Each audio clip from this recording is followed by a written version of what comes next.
we're going to talk about probiotics. Now, probiotics are such an important thing for us to have, and you can have probiotics in lots of different forms. So why are probiotics so important? Well, looking after our gut is one of the most fundamental things. It's such a huge subject, but I'm going to touch on it briefly. With our gut, we're meant to have a balance of good and bad bacteria. Ideally 80-20, 80% good bacteria, 20% bad bacteria. And that good bacteria helps us to break down food. It helps us to, it regulates our immune system. The gut is like your first line of defense within your body. And it starts here and finishes at your bottom, and it's everything in between. It's like a protection, a filter before everything gets into your kind of deeper body, into your organs. So the gut health is so extremely important. The gut has been referred to as a second brain because there are 100 million neurons in your gut which communicate directly with your brain. So whatever's going on in your gut will affect your mental health and your cognitive functioning. So it's really important that we address this and we look at this.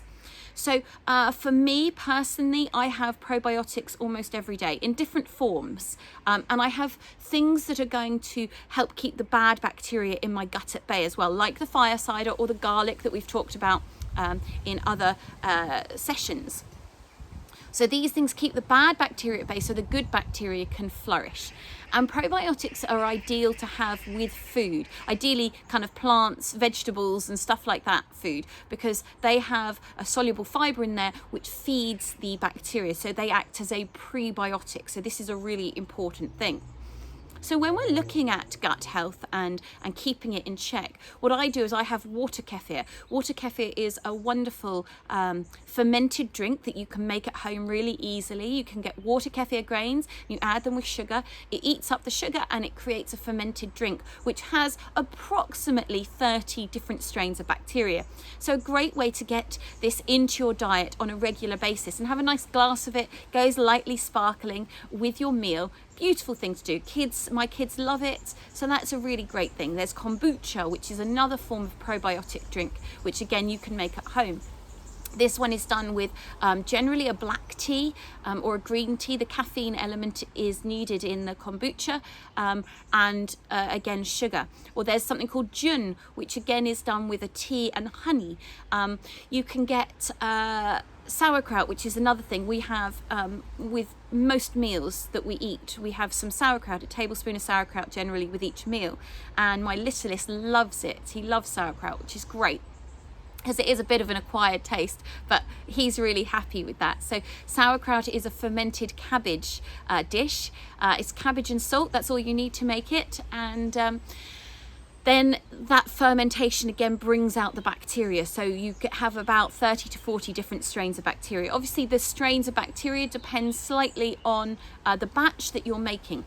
So there's no exact number, but it's a rough estimate. But you've got a lot. When you consider that a lot of probiotics, like acidophilus, for example, that's one strain of bacteria, as opposed to getting this larger strain, because in your gut you have over 1,000 strains of bacteria in there. So the more good bacteria we can put in, the more strains. We're creating this kind of biodiverse space for our gut to flourish, instead of creating monocultures with just one or two dominant bacterias, because then if something comes to wipe out that bacteria, you're left with no defense. Whereas if you've got a strong army made up of a multitude of different things, this is the way to go.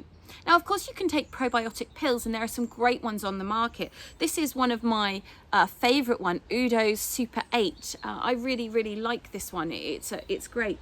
BioCult is also another really good one. Simprove is a liquid one. That's great. So there are lots of different ones on the market, but I would look for ones that have a wider spectrum of bacteria in there to support you getting that wider amount. So for me, what I do is I have sauerkraut and water kefir most days. If I feel run down or I've been working very hard, I feel like maybe I'm fighting something or my digestion goes a little bit off, then I'll take the probiotic pills as well. Generally, I recommend the probiotic pills as kind of a reset, or if you're traveling. When we travelled around India, we travelled around for 3 years on and off. for months at a time, and luckily none of us got sick, and I put that down to the regime that I had everyone doing. So everyone was on grapefruit seed extract, everyone was on garlic, we had charcoal, and everyone was taking probiotics. And I started this a couple of months before we went away, and we carried it on whilst we were away, so that our guts were really strong. You know, the stronger your gut is, the better it is for your health and well-being. It's so important that we focus on this, so we get our good gut bacteria really flourishing. One of the things that I think is really important when you're looking at flourishing your gut bacteria is that you do look at reducing the bad bacteria, not just trying to increase the good bacteria, because to me it's a bit like a cinema, and if that cinema is full of the bad bacteria, there's no room to put the good bacteria in. So it's really important. The good bacteria can't colonize, it can't establish itself if there's no space. So it's really important to have something like the Firesider to reduce the bad bacteria whilst adding in the good bacteria. So, you know, you get your bouncer in to remove a handful of the bad bacteria, and then you plant the good bacteria in so they can start taking over that area. And then you're constantly doing this out and in system, so that your gut can then repopulate itself and have the time and the strength to grow before the bad bacteria outnumber it. Obviously you can add in things or take away things from your diet that feed bad bacteria, such as refined sugars and lots of sugary foods. These feed the bad bacteria. So a little brief glimpse into the gut and how you can support the gut with good probiotics.